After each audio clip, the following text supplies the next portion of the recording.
Hey gang, it's JC, and this is another edition of Sexually Speaking, brought to you by the Center for Sexual Health. Dr. Kathy Naughton, online at centerforsexualhealthstl.com. Call 315-9965. All right, in just a couple of minutes, we're going to tell you 5 ways to get what you want in the bedroom. You might want to call the neighbors, wake the kids.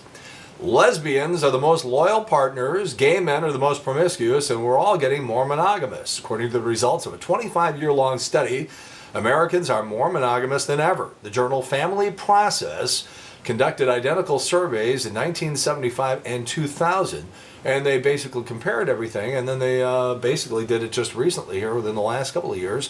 Lesbians are the most loyal partners. Only 8% of them have had extramarital sex compared to 28% back in the mid-1970s.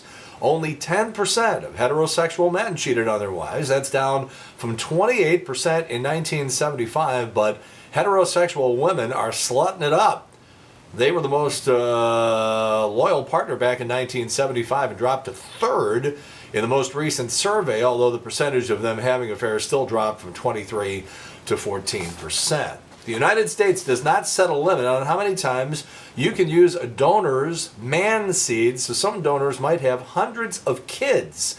This according to a new study, and now some fertility experts are worried that as artificial insemination births go up, there's going to be some big problems. There are already a few doctors out there who've unknowingly provided the seed for hundreds of kids, and that could go way up. But there's something that doesn't feel quite right about that from a moral perspective, but there are other potential problems too, including rare genetic diseases that sort of get thrown around out there without anybody really knowing where this stuff is coming from or how to track it or anything like that. The American Society of Reproductive Medicine has recommended that one donor's seed should be restricted to 25 births in a population of 800,000, but there's no law that governs that.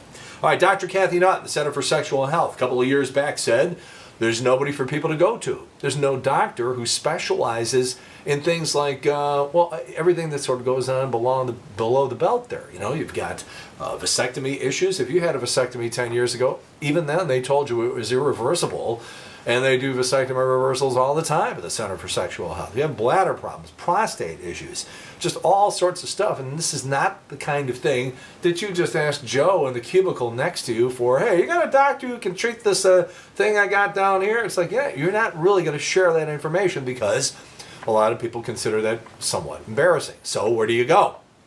Don't go to a general practitioner. That's not going to, they're just going to refer you to somewhere else.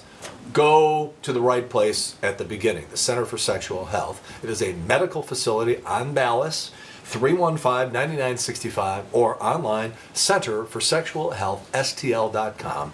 Dr. Kathy Naughton. All right, 5 ways to get what you want in the bedroom. It's a little survey somebody put together. Number 1, turn a criticism into a compliment. Number 2, leave clues.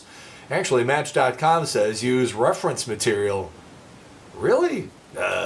I guess what they mean is, you know, maybe you just happen to bring up in conversation an article that you read in Cosmo, see if it sort of, you know, plants the seed, lights a little fire.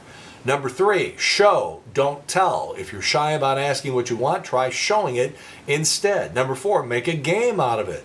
Play hot or cold. As somebody is sort of reaching around, trying to feel around for what's right, or you go, you're getting warmer, you're getting warmer. You know, people like games. And don't forget the positive reinforcement, especially when it comes to men. We're just like dogs. You know, you beat a dog, the dog's just going to get scared. You praise the dog and you get more of it. All right, that's it. Another episode, another exciting episode of Sexually Speaking with Dr. Kathy Naughton, Center for Sexual Health, online, centerforsexualhealthstl.com. We update every Monday and Thursday here at jconline.com. We'll see you next time.